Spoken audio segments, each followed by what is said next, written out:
Well, good afternoon, ladies and gentlemen.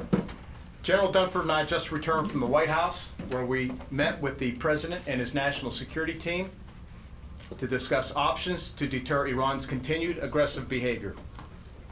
As we have seen, the Iranian regime is waging a deliberate campaign to destabilize the Middle East and impose costs on the international economy. In recent months, Iran has increased its military activity through direct attacks and support to its proxies in the region. In the Persian Gulf and Gulf of Oman, which are vital waterways for global commerce, Iran has threatened the safe passage of ships by attacking commercial vessels and illegally seizing a British oil tanker.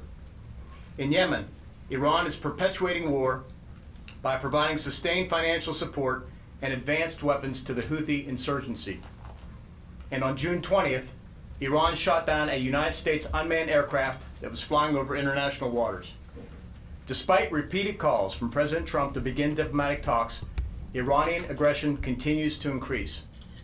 In the face of this sustained malign behavior, the United States and other countries have demonstrated great restraint in hopes that Iranian leadership would choose peace and reverse Iran's steep decline into isolation and economic collapse.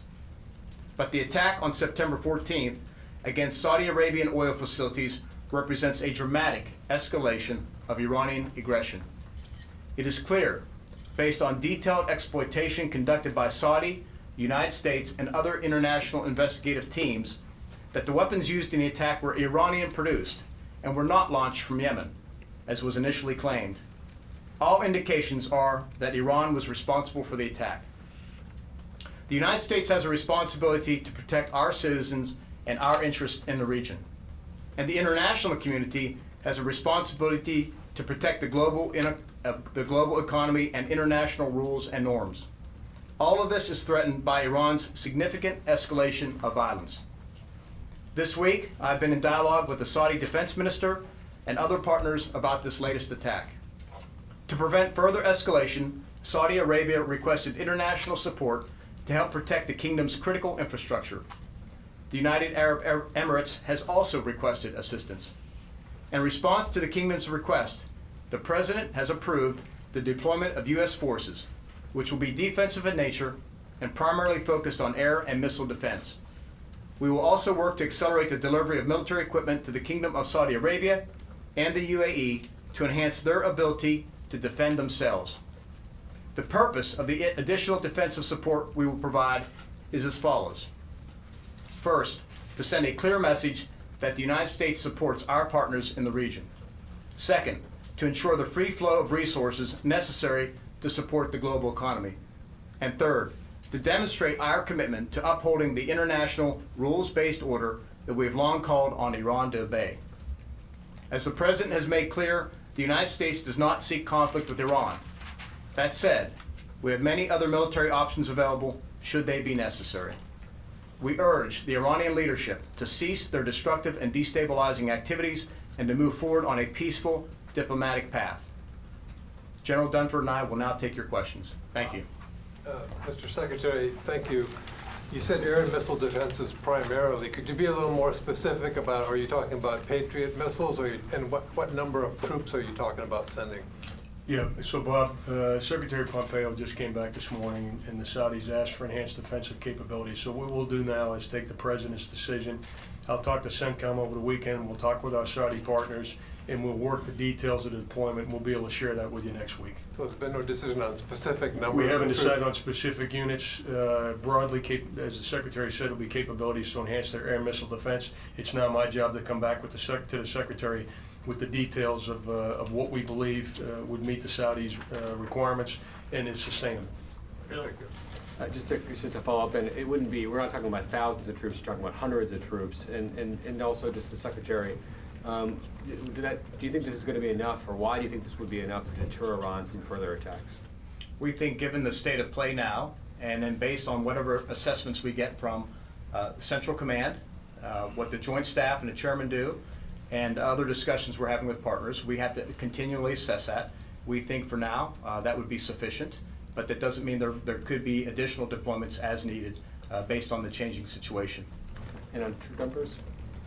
I would say at this point, a moderate deployment, Phil, and we'll have more details for you next week, but not ready to share the details. Not thousands, thousands would be not moderate. That's fair to say, not thousands. Lucas?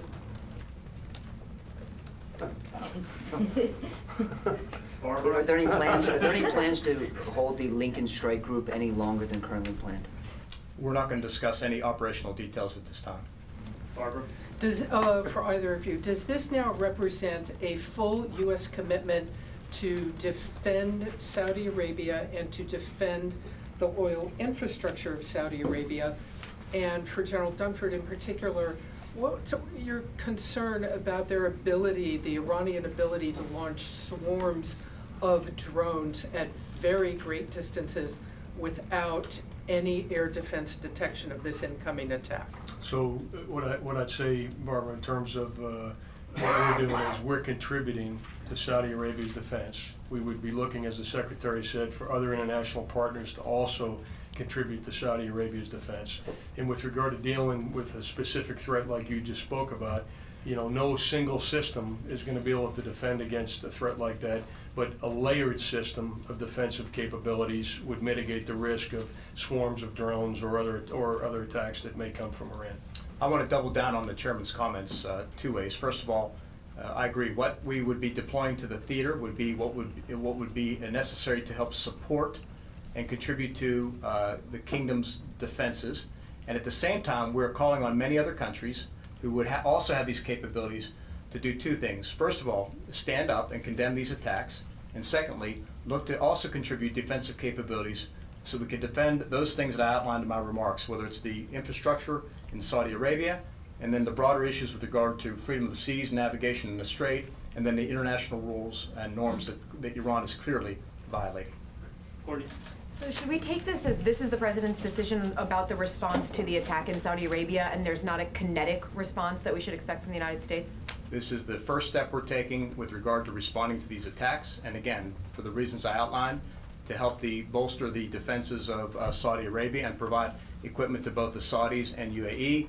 The second, to ensure the free flow of commerce through the Strait, and third, to ensure we protect and defend the international rules-based order, and try and convince the Iranians to get back on a diplomatic path.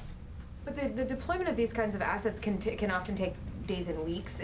Should we expect any other kind of more immediate response from the United States specifically? The United States has a robust presence in the Gulf already.